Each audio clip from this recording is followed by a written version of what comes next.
बिस्मिल्लाहिर्रहमानिर्रहीम अस्सलाम वालेकुम जुले दोस्तों, उम्मीद है आप सब खैरियत से होंगे।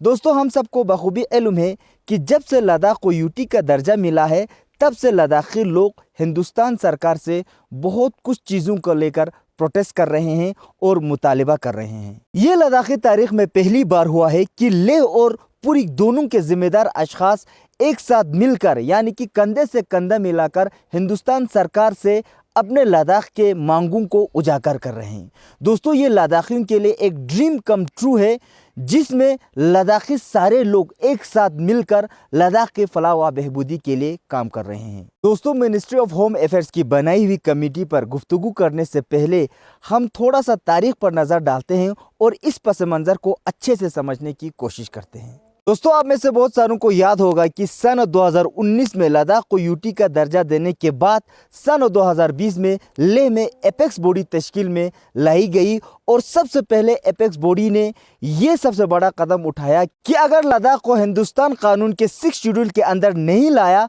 तो लेह में होने वाले डिस्ट्रिक्ट काउंसिल इलेक्शंस को बाइकआउट करेंगे। इसी को सुनते ही होम मिनिस्टर श्री अमित शाह ने लद्दाख के फॉर्मर बीजेपी एमपी मिस्टर सुब्तांग त्सेवांग को और साथ ही साथ थिकचे के रिनपोचे को वहां पर दिल्ली बुलाया और दिल्ली बुलाकर उनको ये आश्वासन दिलाया कि एक बार आप इलेक्शंस होने दो, इलेक्शंस होने के बाद हम 6 शेड्यूल पर अच्छे से बात करेंगे, गुफ्तगू करेंगे और लद्दाख को हम 6 शेड्यूल में लाने की बात करेंगे। लेकिन ये एक जुमला था दोस्तों, क्योंकि उसके बाद इलेक्शन ख़त्म होने के बाद भी कोई रद्द अमल जाहिर नहीं किया। सन 2020 में इसी साल में ही केडीए और एलबीए दोनों ने मिलकर अब लद्दाख के लिए, लद्दाख के कॉन्स्टिट्यूशनल सेफगार्ड्स के लिए एक साथ लड़ने का फैसला किया। पिछले साल यानी 2 अगस्त 2022 को अब दोनों बॉडीज ने मिलकर स्टेटहुड के लिए लड़ने का मुसम्मम इरादा किया। तब से लद्दाख के दोनों डिस्ट्रिक्ट्स में काफ़ी प्रोटेस्ट देखने को मिला है। दोस्तों, 2 जनवरी को मिनिस्ट्री ऑफ होम अफेयर्स ने लद्दाख के लोगों के डिमांड्स को मद्देनज़र रखते हुए एक हाई पावर्ड कमेटी तश्कील दी, जिसका चेयर यानी सरपरस्त आला minister of state for homes Shri Nityanand Rai को रखा गया। इस कमेटी में 17 मेंबर्स को अनाउंस किया, जो लद्दाख के ज़बान, सकाफ़त और कल्चर को बढ़ावा देने की कोशिश करेंगे। साथ ही साथ लैंड प्रोटेक्शन, डेवलपमेंट और एलएचडीसी को एम्पावर करने की भी कोशिश करेंगे और प्रोटेक्शन ऑफ लैंड और एम्प्लॉयमेंट जैसे मुद्दों पर भी काम करेंगे। लेकिन दोस्तों, 7 तारीख को जम्मू में हुई मीटिंग में केडीए और एपेक्स बॉडी दोनों के मेंबरान ने यूनानिमसली ये फैसला लिया है कि होम मिनिस्ट्री द्वारा बनाई हुई उस कमेटी को एक्सेप्ट नहीं करेंगे। दोस्तों, 7 तारीख के प्रेस रिलीज में ये बयान दिया है कि केडीए और एपेक्स के उठाए हुए मुद्दों पर इस कमेटी को तश्कील नहीं दी है। अलबत्ता अगर कोई मीटिंग हो जिसमें statehood for Ladakh, constitutional safeguard under 6 schedule, formation of public service commission, reservation of jobs for youth of Ladakh और लेह और करगिल के लिए अलग अलग पार्लियामेंट्री सीट्स पर बात करेंगे, तब उस मीटिंग में हिस्सा ज़रूर लेंगे।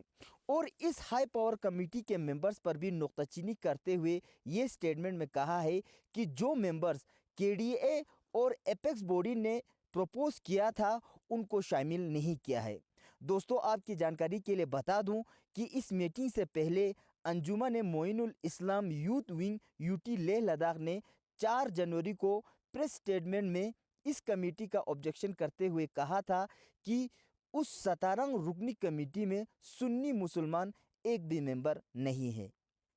तो कुल मिलाकर बात यह है दोस्तों कि मिनिस्ट्री ऑफ होम अफेयर्स ने अपनी हिसाब से कमेटी तश्कील दी है और लद्दाखी किसी भी जिम्मेदार अशखास से राबिता नहीं किया और साथ ही साथ लद्दाखी लोग जिन चीज़ों को लेकर मुतालिबा कर रहे हैं उन चीज़ों को अच्छे से जायज़ा नहीं लिया।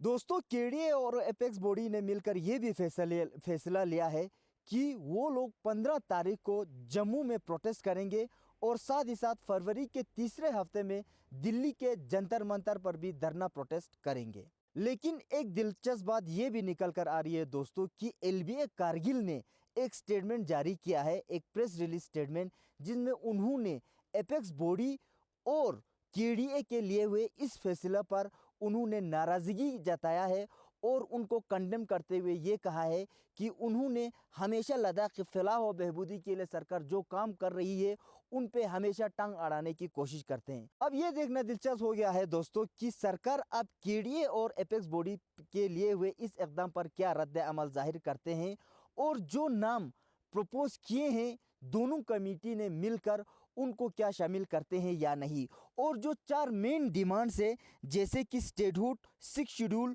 Public service commission, reservation of jobs और सेपरेट पार्लियामेंट्री सीट्स, उन पर सरकार क्या कहते हैं। इन सारी चीज़ों पर, इन सारे मुद्दों पर आपकी क्या राय है कमेंट सेक्शन में आप ज़रूर बयान कीजिएगा। फिलहाल आप लोगों से अलविदा लेता हूँ, अपना ख्याल रखिएगा। खुदा हाफिज़।